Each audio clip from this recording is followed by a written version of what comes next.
Una sonada desaparición. Fue una verdadera historia de suspense, en la que estuvo involucrada gente influyente. Una familia desesperada.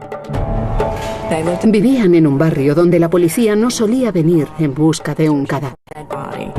Y una búsqueda de la verdad que se prolongó durante 10 años. Yo quisiera saber si algo le ha ocurrido a mi mujer.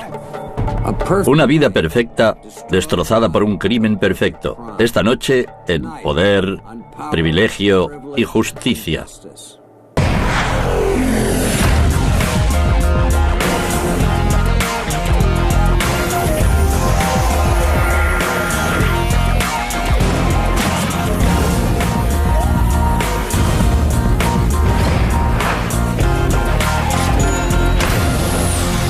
Crímenes imperfectos, ricos y famosos, traición en la familia.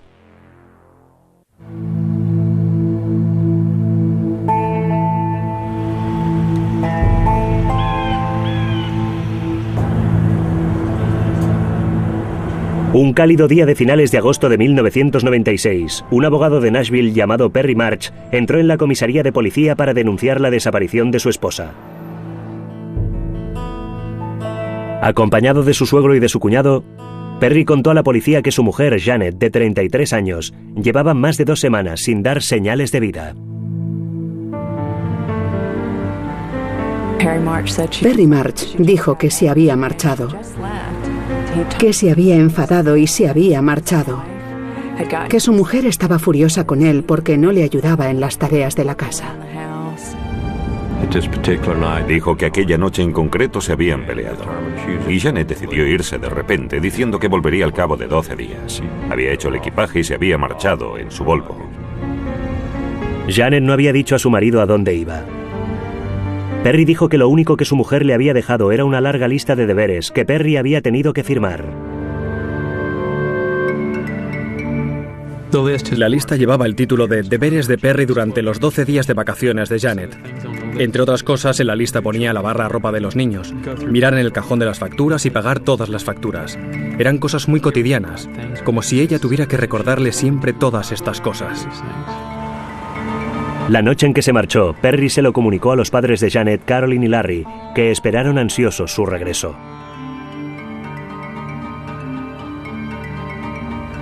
Pero ya habían pasado los 12 días y la preocupación de los Levine se convirtió en pánico. Tengo entendido que la policía incluso criticó a Larry Levine por no haberlo denunciado antes. La desaparición de Jane March no se hizo pública hasta 2 semanas después de la noche en que, según su marido, se había marchado. Y eran 2 semanas de tiempo perdido para la policía. La policía inició su investigación en casa de los March en Forest Hills, uno de los barrios más exclusivos de Nashville. La canguro de los March les dijo que había notado algo raro el día que Janet había desaparecido. Vio a Janet trabajando con el ordenador y sabía que Janet había pasado gran parte del día en el ordenador, algo poco habitual en ella. Al hablar con los amigos de Janet, la policía descubre que el momento elegido por Janet para tomarse unas vacaciones es sumamente sospechoso. Su hijo mayor, Sammy, iba a cumplir 6 años. Janet ya había mandado las invitaciones para su fiesta de cumpleaños. El cumpleaños de Sammy ya había llegado, pero Janet no había vuelto a casa. Perry y los Levine decidieron celebrar la fiesta de todas formas.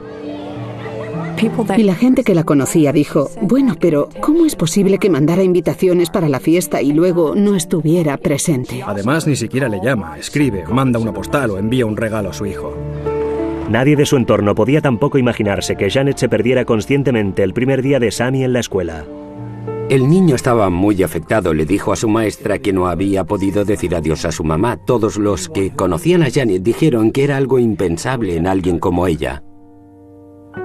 La policía la buscó por todas partes. La buscamos en todos los sitios donde podía ocultarse alguien que quisiera permanecer en el anonimato. Podía haber sufrido una crisis mental o estar hospitalizada o encarcelada, pero ni rastro de ella. Finalmente, 9 días después de que se denunciara la desaparición de Janet, la policía encontró una pista. Alguien había visto su coche. Era un Volvo 850 de 1996. Estaba aparcado en los apartamentos Brixworth, a unos 6 kilómetros de la casa de los March. Los que conocían a Janet March dijeron que no era muy buena conductora y no habría sido capaz de aparcar en marcha atrás en una plaza de aparcamiento. En el interior del vehículo encontramos muchos de sus objetos personales: ropa, artículos de tocador, permiso de conducir, pasaporte y cosas que nadie dejaría en el coche en circunstancias normales. Sus zapatos estaban debajo del pedal del freno, su cartera abierta en el portamapas del conductor, muy raro. A nosotros nos pareció que alguien lo había preparado todo. Los investigadores están ahora convencidos de que sea lo que sea lo ocurrido a Janet March, se enfrentan con un probable delito. Aquello había pasado de ser un caso de desaparición a la investigación de un posible homicidio. ¿Un asesinato en Forest Hills? Parecía imposible. Pero por otro lado, las madres burguesas no suelen abandonar a sus hijos, subirse a sus Volvos y desaparecer en el horizonte. Algún secreto se escondía en Blackberry Road y los agentes estaban decididos a desvelarlo. Los agentes obtuvieron rápidamente una orden de registro para buscar alguna pista en la finca de 5 acres de los March. Acudimos con reclutas de la Academia de Policía para que nos ayudaran a buscar cualquier cosa que pudiera considerarse una prueba o una pista. Incluso participaron unidades aéreas para ver si se distinguía algo raro desde el aire.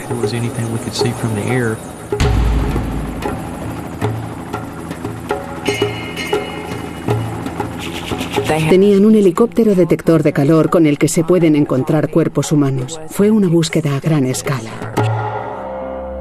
En la casa, los investigadores están muy interesados en saber qué hacía Janet con su ordenador el día de su desaparición. Pero cuando buscan en el despacho, hacen un nefasto descubrimiento. El disco duro había sido arrancado del ordenador. Perry no pudo explicarlo. Entonces fue cuando las sospechas cobraron cuerpo. La policía sospecha que ha sido Perry y no Janet quien escribió la lista de deberes, y que luego ha tirado el disco duro para cubrirse las espaldas. Porque la policía había comunicado a Perry March su interés en el disco duro, y cuando fueron a buscarlo ya no estaba. Perry March no se comportaba como un marido desconsolado. Recuerdo haberle visto con su hermano Ron comiendo comida italiana y fumando puros, y estaba muy claro que su participación en la búsqueda y su interés en encontrar a su mujer eran nulos.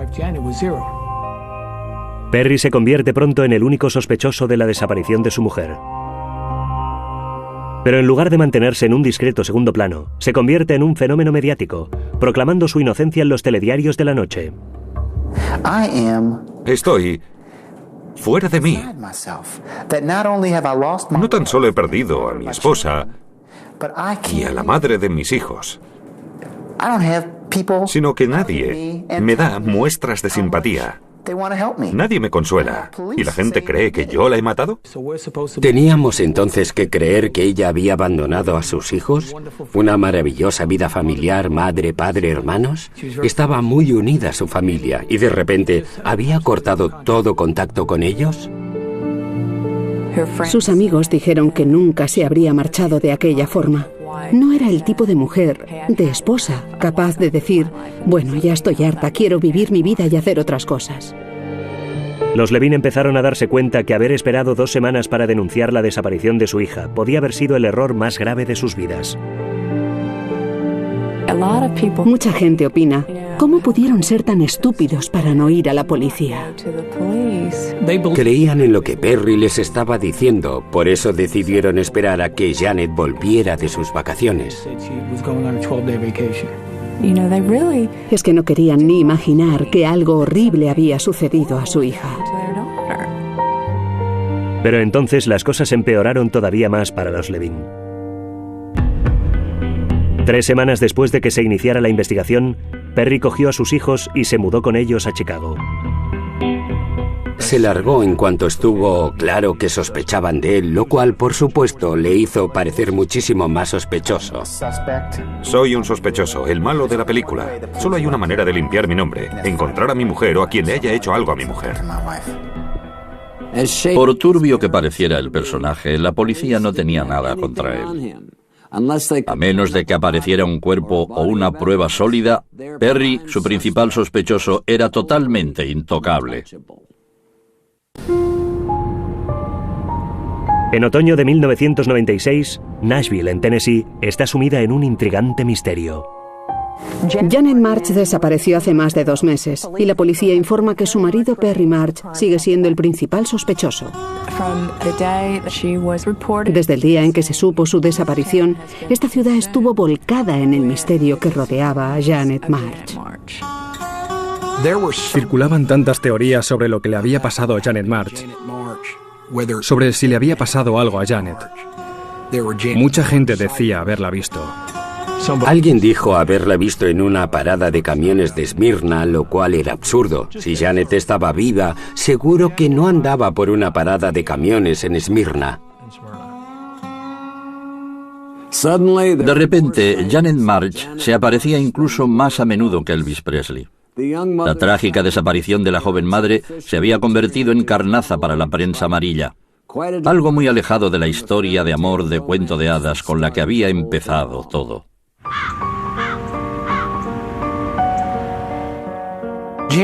Janet y Perry se habían conocido en la Universidad de Michigan, igual que los padres de Janet, que también se habían encontrado en la misma universidad antes que ellos. Era el hombre con el que él quería casarse. Y los Levine estaban totalmente de acuerdo. Quería ser abogado igual que Larry. Quería estudiar en la Facultad de Derecho, al igual que lo había hecho el señor Levine. Era el típico buen muchacho judío con un brillante futuro. Larry Levine había dicho que si su hija amaba a Perry March, a él esto le bastaba. El padre de Janet, Larry Levine, era un próspero y acomodado abogado. Con su mujer Carolyn formaban un matrimonio muy respetado en la unida comunidad judía de Nashville. Estaban en el escalón más alto de aquella sociedad. Larry Levine era un abogado especializado en seguros, muy influyente y poderoso. En 1986, Janet y Perry contrajeron matrimonio, y el estilo de vida de Perry mejoró espectacularmente. La familia March no tenía tanto dinero como los Levine, ni muchísimo menos. Por lo tanto, económicamente fue un paso adelante para él, sin duda alguna. Perry recurría a ellos para cualquier cosa. Todo lo pagaban los Levine. Caroline y Lawrence Levine financiaron sus estudios en la Facultad de Derecho de la Universidad Vanderbilt. Le pagaron los libros, la manutención. Gracias a los Levine pudo alcanzar el estilo de vida que adoptó aquí, en Nashville. Creo que le querían mucho y le trataban como si fuera su propio hijo. En 1992, Perry y Janet ya tenían 2 hijos. Un niño, Sammy, y una niña llamada Zipporah. Parecían tenerlo todo. Eran miembros muy apreciados de la comunidad y su vida parecía ser casi perfecta. Perry se convirtió en un próspero abogado y la carrera de Janet como ilustradora y artista estaba en pleno apogeo. En 1995, la joven familia se trasladó a una gran mansión de 465 metros cuadrados en uno de los barrios más caros de Nashville. Vivían en la casa con la que Janet siempre había soñado. Tardó años en completarla tal como quería. Se volcó en los más mínimos detalles para asegurarse de que aquella casa fuera absolutamente preciosa. Pero tras 9 años de matrimonio, pocos meses antes de su desaparición, la situación ya no parecía ser tan halagüeña. Se peleaban mucho. Discutían tanto que incluso lo hacían delante de los padres de Janet, que empezaron a preocuparse. Toda la gente de su entorno sabía que la pareja tenía problemas. La policía descubrió, al investigar la vida profesional de Perry, que había ocultado un tremendo secreto. Perry había trabajado en uno de los bufetes de abogados más prestigiosos de Nashville, Bass, Berry y Sims, y le echaron del bufete. Una asistente de abogado del bufete había recibido 3 misteriosas cartas. No sabían de quién eran, pero eran unas cartas con un fuerte contenido sexual. Tras una investigación interna, descubrieron que el autor de las cartas era Perry March. El abogado aceptó pagar una indemnización para evitar una demanda. Fue una suma de unos $25,000. Se marchó del buffet para trabajar con los Levin. Larry Levin nunca supo el motivo real para que Perry abandonara la empresa, pero al parecer Janet había descubierto el vergonzoso secreto de su marido. Estaban reuniendo sus pertenencias y alguien de la casa encontró un sobre con el nombre de Janet. En su interior había copias de las cartas enviadas a la asistente de abogado años atrás, junto con el envoltorio de un preservativo. La policía supuso que la víspera de su desaparición, Janet March había descubierto lo que había sucedido con Perry March en Bass, Berry y Sims. Creo que ella le amenazó con pedir el divorcio. Y cuando se enfrentó a Perry y le dijo voy a divorciarme, seguro que su frase implicaba mucho más que voy a dejarte. Perry se vio de repente ante la perspectiva de perder un estilo de vida que no habría conocido nunca sin ella y que quizá no pudiera seguir manteniendo al perderla. Se desesperó. La policía está segura de haber descubierto el móvil de Perry. La policía cree que cuando Janet descubrió lo sucedido en el bufete de abogados, explotó una violenta pelea que terminó con su muerte. En noviembre, 2 meses después de su desaparición, la familia de Janet debe aceptar lo impensable y celebra una ceremonia conmemorativa para ella. Creo que la cantidad de asistentes a este acto refleja cuánto se la echará de menos. Cuesta imaginar que él pueda haber tenido algo que ver, pero hay algunas preguntas sin respuesta. Perry se negó a asistir al funeral, afirmando que era demasiado pronto para resignarse. No tenemos prueba alguna de que le haya pasado algo a Janet, excepto que no está aquí. Me gustaría ser el primero en saber qué le ha pasado a mi mujer. Una cosa era que Perry no quisiera asistir a la ceremonia, pero que encima no dejara que Sam y Zipporah estuvieran presentes, aquello era indignante. Se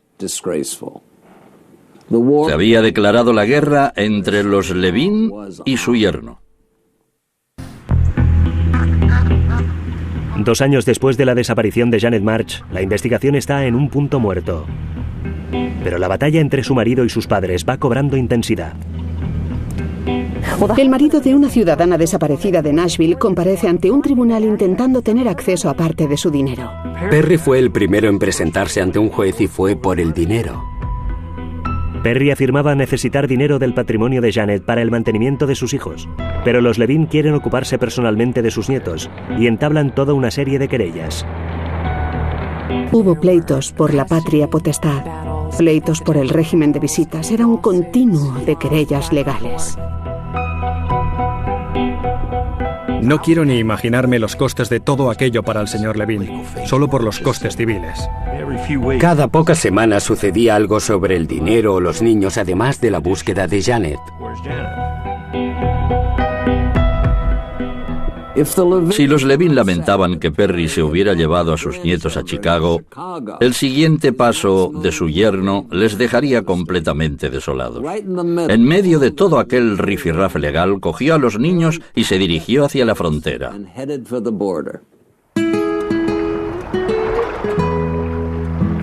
Perry se fue a vivir a México, un pueblito mexicano cerca de Guadalajara, llamado Ajijic, un centro turístico donde vivía su padre. El padre de Perry, Arthur March, un correoso teniente coronel y farmacéutico retirado, llevaba ya varios años disfrutando de la vida en México.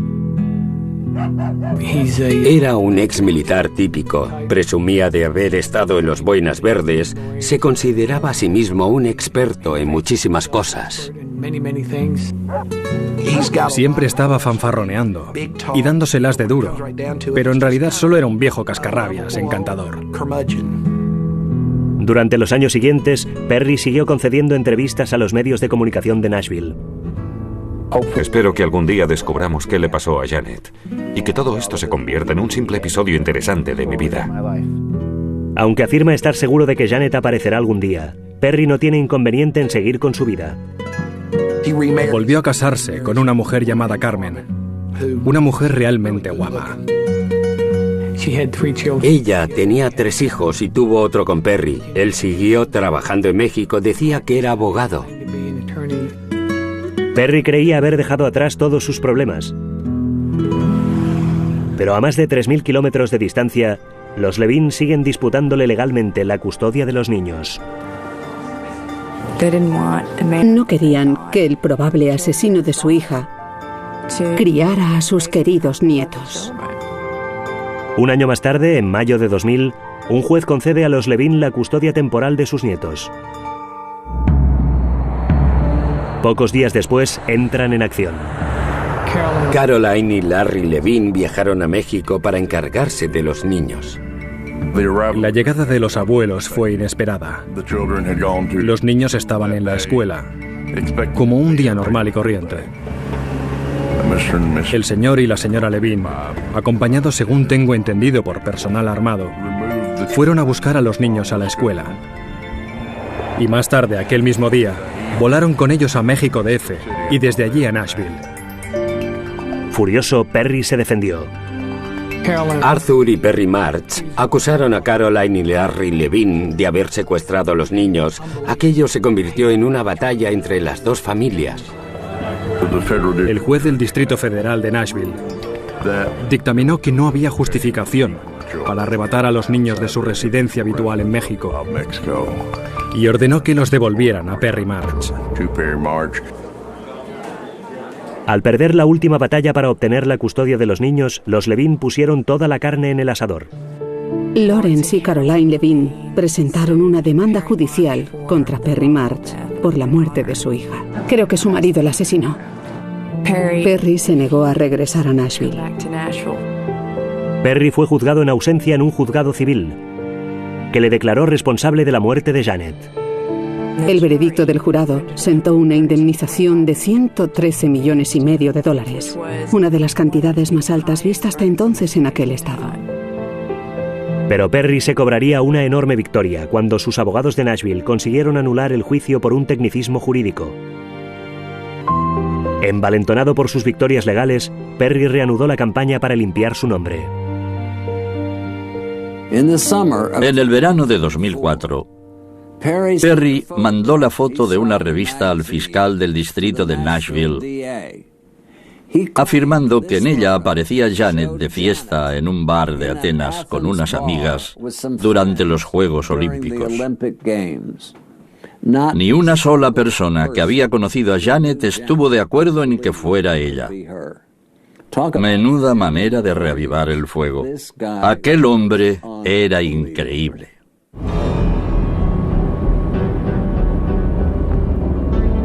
Teníamos la esperanza de encontrar su cadáver, pero cada vez teníamos menos pistas. La fiscalía temía perder a los testigos.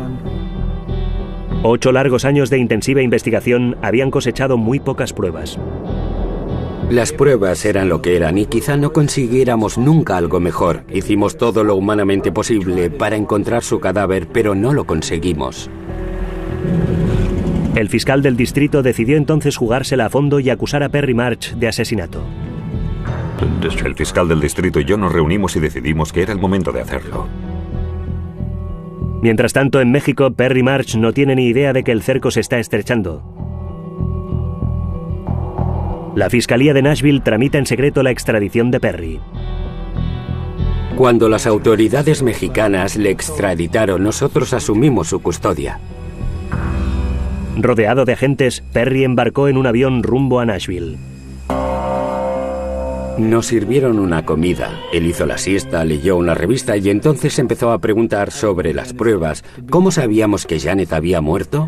¿Habíamos encontrado su cadáver? Pero al cabo de un rato empezó a preguntar, ¿y si me declaro culpable? Decidle al fiscal Tom Thurman que quiero declararme culpable. Sus declaraciones, las cosas que decía eran muy poco lógicas en una persona inocente. La acusación, sin embargo, todavía se las verá y deseará para condenarle. ¿Comprende usted los cargos de los que se le acusa? Sí, los comprendo. No tenían una escena del crimen con la que pudieran vincular a Perry. No tenían un arma homicida. La única prueba de que se había cometido un homicidio era el comportamiento de Perry y el tipo de persona y de madre que era Janet. Realmente, sus únicos argumentos era la desaparición de Janet, su convencimiento de que no volvería jamás y de que él era el responsable.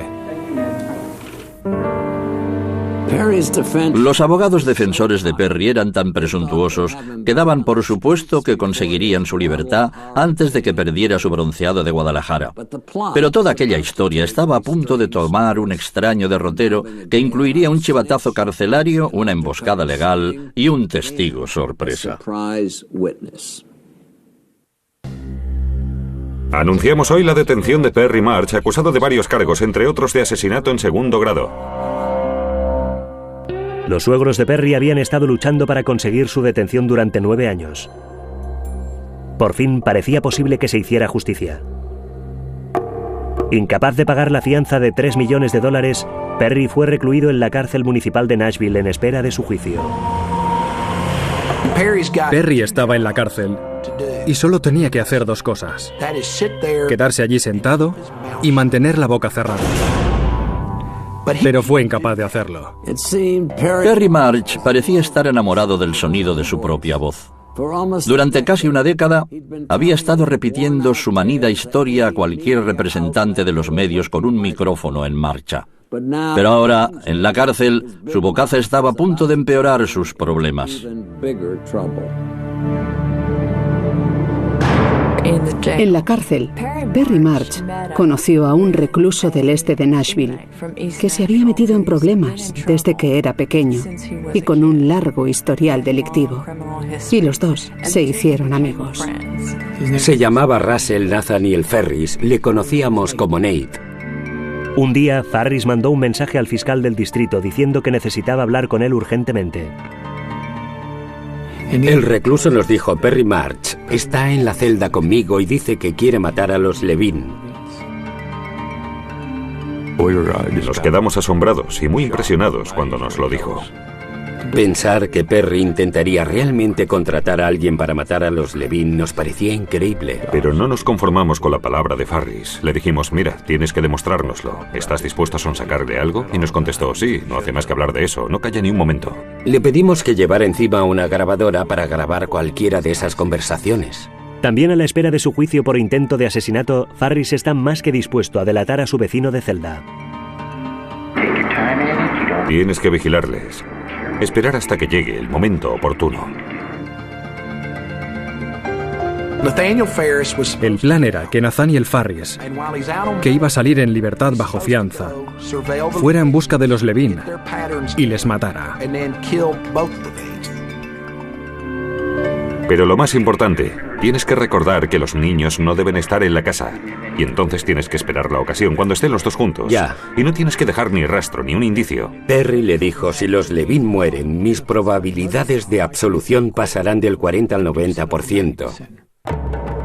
Mira, Perry, si están los dos en casa, si abren la puerta, eso está hecho.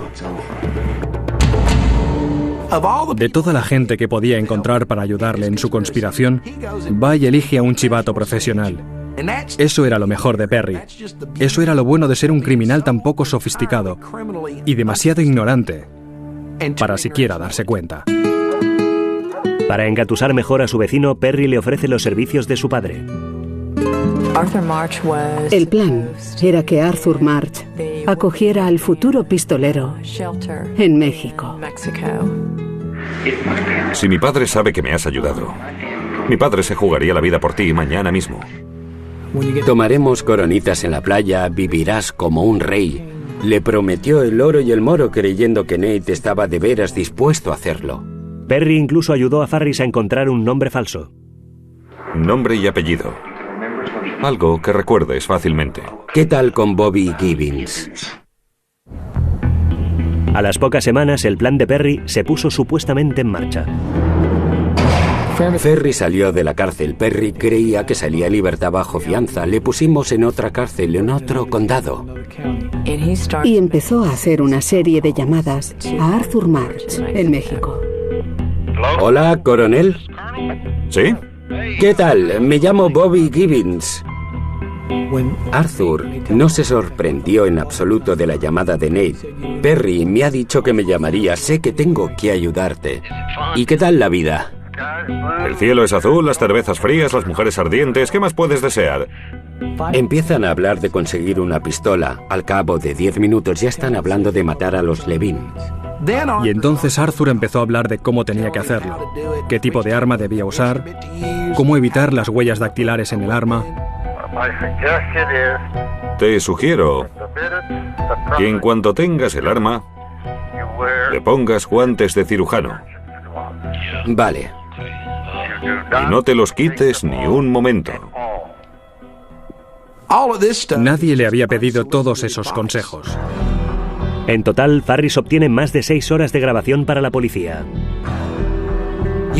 No podías haber encontrado un cómplice peor que Nathaniel Farris para asesinar a los Levin. El signo de interrogación que lleva en el cuello significa ¿voy a delatarte o no? Perry y su padre son inmediatamente acusados de conspirar para cometer un asesinato. Mucha gente se preguntó, pero siendo abogado, ¿no sabía que no hay que hablar con nadie en la cárcel? Bueno, al principio casi nadie se lo creía, porque resultaba tan increíble. Pensabas, pero ¿cómo es posible que sea tan estúpido? Pero claro, cuando escuchabas las cintas decías, pues sí, lo es. Tras jugar al gato y al ratón durante una década, los investigadores tienen por fin entre sus garras a Perry March y a su padre. Y ahora creen que si pueden presionar todavía más a Arthur, quizá puedan resolver finalmente el misterio del paradero de Janet March.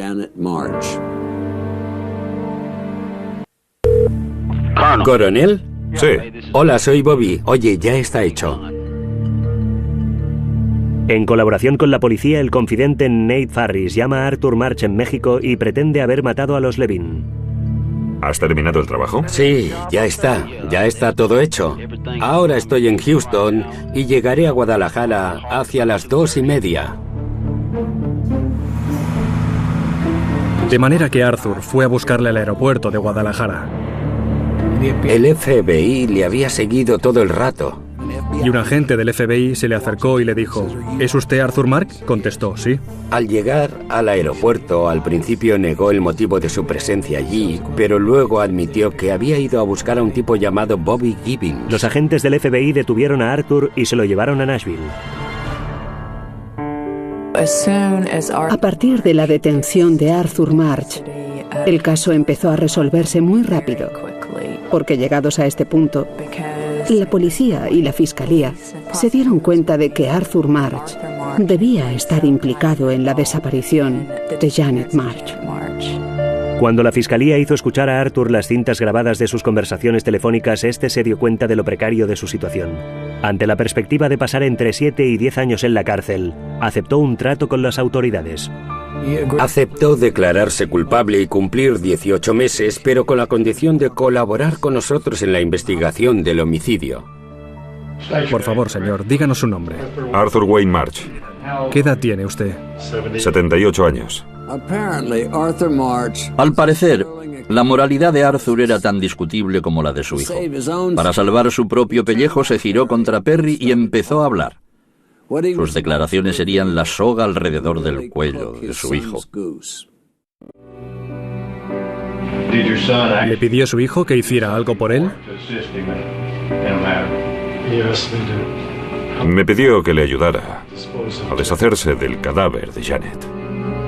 Según Arthur, Perry y Janet habían tenido una discusión que había subido de tono hasta convertirse en una pelea que había terminado con su muerte.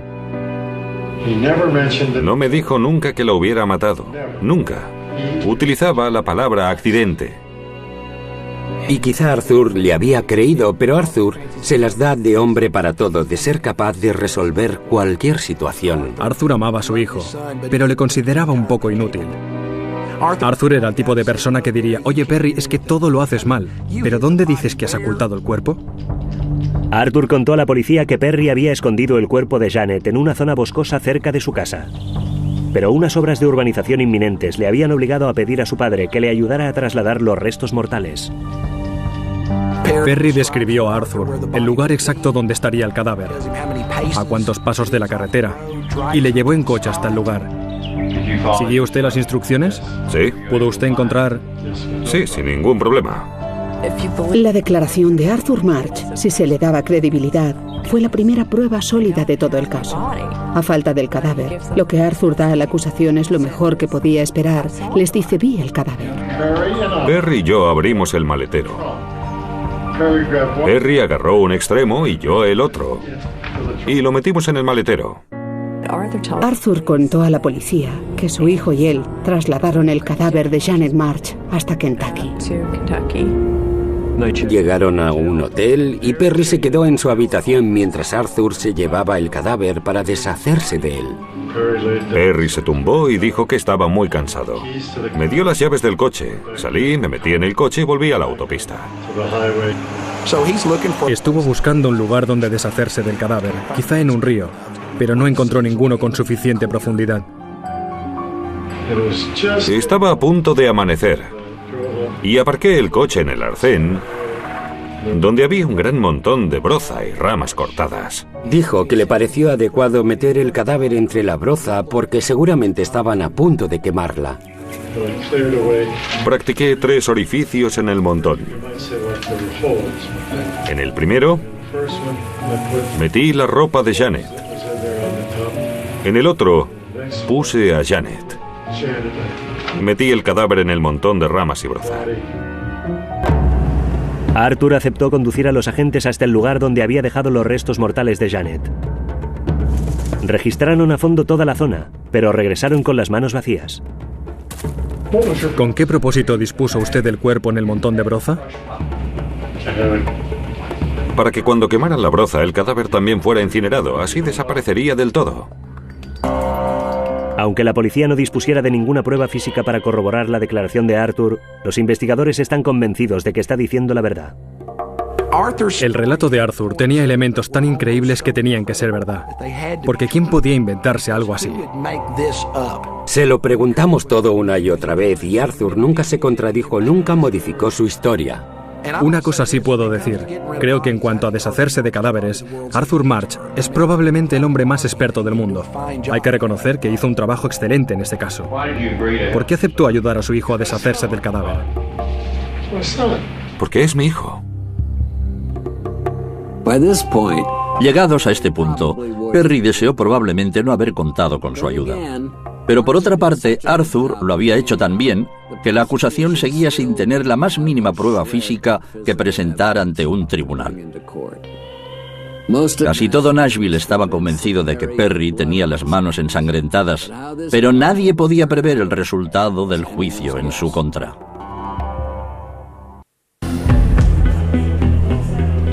El 9 de agosto de 2006, casi 10 años exactos desde el día en que desapareció Janet March, su marido Perry compareció ante un tribunal acusado de haberla asesinado. Es un caso de asesinato, de traición y de abuso de confianza.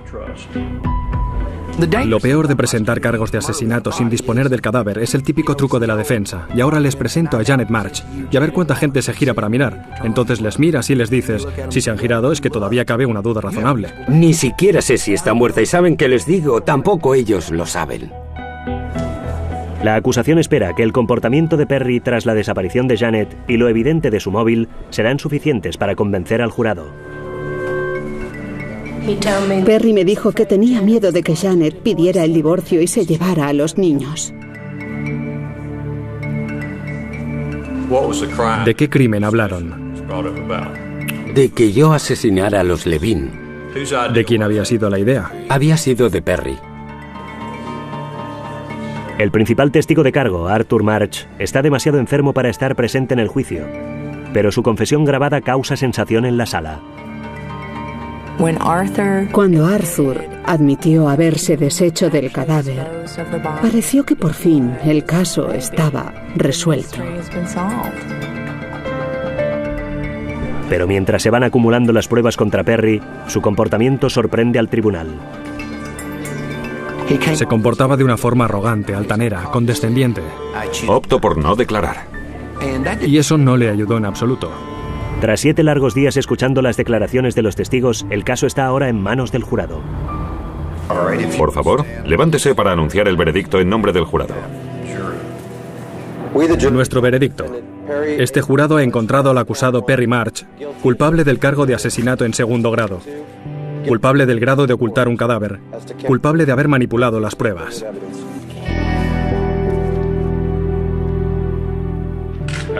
Quiero expresar nuestra más profunda gratitud hacia la prensa y hacia toda la comunidad por el apoyo recibido en nuestra batalla para que se hiciera justicia a nuestra hija. Creo que su principal objetivo era que se hiciera justicia para Janet y que estaban decididos a llegar hasta el final. Muchísimas gracias.